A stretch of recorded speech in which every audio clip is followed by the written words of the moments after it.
Cockroach जनता party के आंदोलन की कहानी में एक ऐसा मोड़ आया है जब मुद्दों से ज्यादा चर्चा उसके चेहरों और उनकी नीयत की होने लगी है। कोई बीमारी से जूझ रहा है तो किसी पर समझौते के आरोप लग रहे हैं। ऐसे में सवाल उठता है, क्या जंतर मंतर का यह आंदोलन अब नई दिशा लेने वाला है या प्रदर्शन पहले की तरह जारी रहेगा? क्या है पूरा मामला, जानेंगे इस रिपोर्ट में।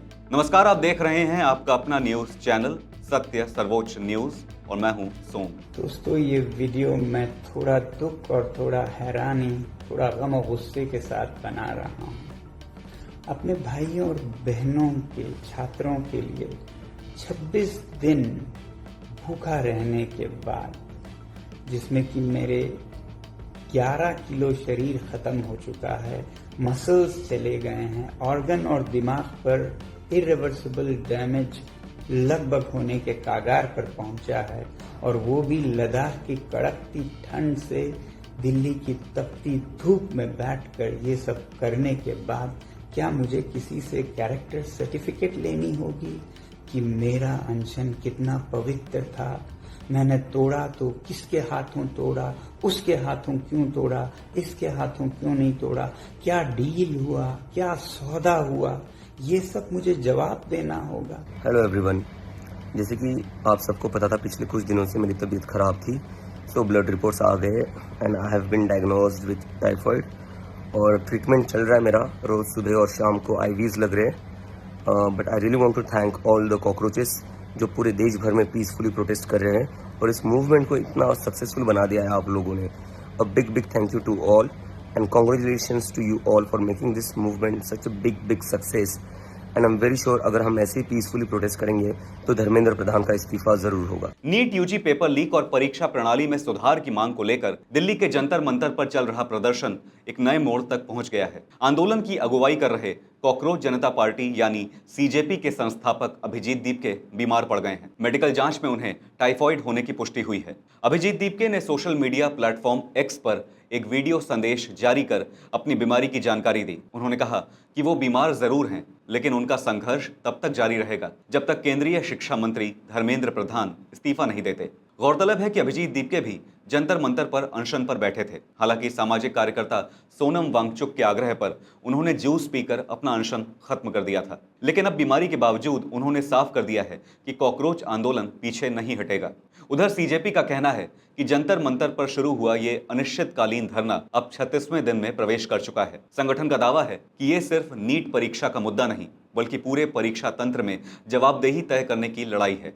इसी बीच शुक्रवार को केंद्रीय मंत्री जेपी नड्डा और जितेंद्र सिंह ने सीजेपी के प्रतिनिधि मंडल से मुलाकात की। बैठक में प्रदर्शनकारियों ने सरकार के सामने अपनी 3 प्रमुख मांगें दोहराईं। पहली मांग केंद्रीय शिक्षा मंत्री धर्मेंद्र प्रधान का इस्तीफा, दूसरी नीट यूजी विवाद से प्रभावित परिवारों को 1-1 करोड़ रुपए का मुआवजा, और तीसरी आंदोलन में शामिल छात्रों और प्रदर्शनकारियों के खिलाफ किसी भी प्रकार की कानूनी कार्रवाई न करने की मांग।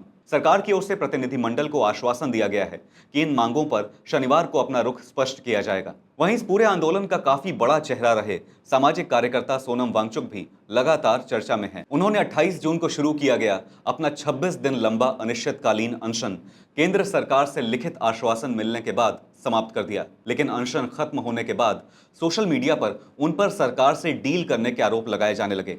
अब सोनम वांगचुक ने इन आरोपों को पूरी तरह खारिज कर दिया है। उन्होंने कहा कि अगर उन्हें सरकार से कोई समझौता ही करना होता तो वो 26 दिन तक भूखे नहीं रहते। उन्होंने सवाल उठाया कि क्या कोई व्यक्ति दिल्ली की भीषण गर्मी में इतने लंबे समय तक अनशन करके समझौता करता है? उन्होंने सवाल उठाया कि क्या कोई व्यक्ति दिल्ली की भीषण गर्मी में इतने लंबे समय तक अनशन करके समझौता करता है, जबकि ऐसी बातें आरामदायक एसी कमरों में भी हो सकती थीं।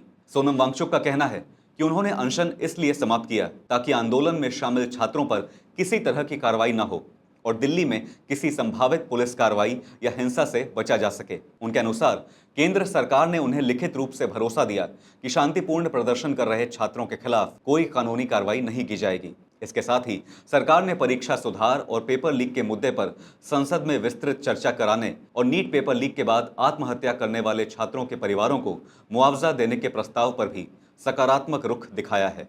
अनशन समाप्त करने के बाद जारी एक और वीडियो में सोनम वांगचुक ने कहा कि 26 दिन के उपवास के दौरान उनका वजन लगभग 11 किलो कम हो गया। उन्होंने कहा कि उन्हें यह नहीं समझ आता कि उनके अनशन की नीयत पर सवाल क्यों उठाए जा रहे हैं। उनका कहना था कि उनका उद्देश्य किसी राजनीतिक समझौते का नहीं, बल्कि छात्रों की सुरक्षा और शिक्षा व्यवस्था में सुधार की मांग को आगे बढ़ाना था। सोनम वांगचुक ने कहा कि उन्हें इस बात का दुख है कि उनके लंबे अनशन के बावजूद उनकी नीयत पर सवाल उठाए जा रहे हैं। हालांकि वीडियो में की गई सोनम वांगचुक की एक टिप्पणी, जिसमें उन्होंने किसी व्यक्ति के बजाय पूरे देश को कोसा, सोशल मीडिया पर विवाद का विषय बन गई।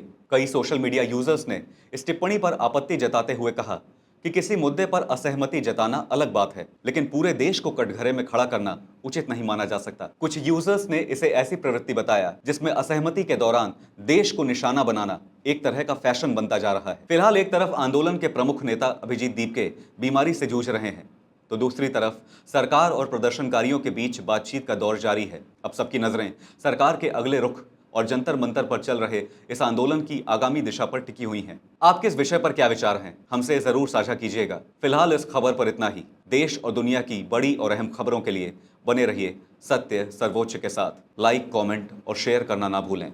अपना ध्यान रखें। धन्यवाद। जय हिंद।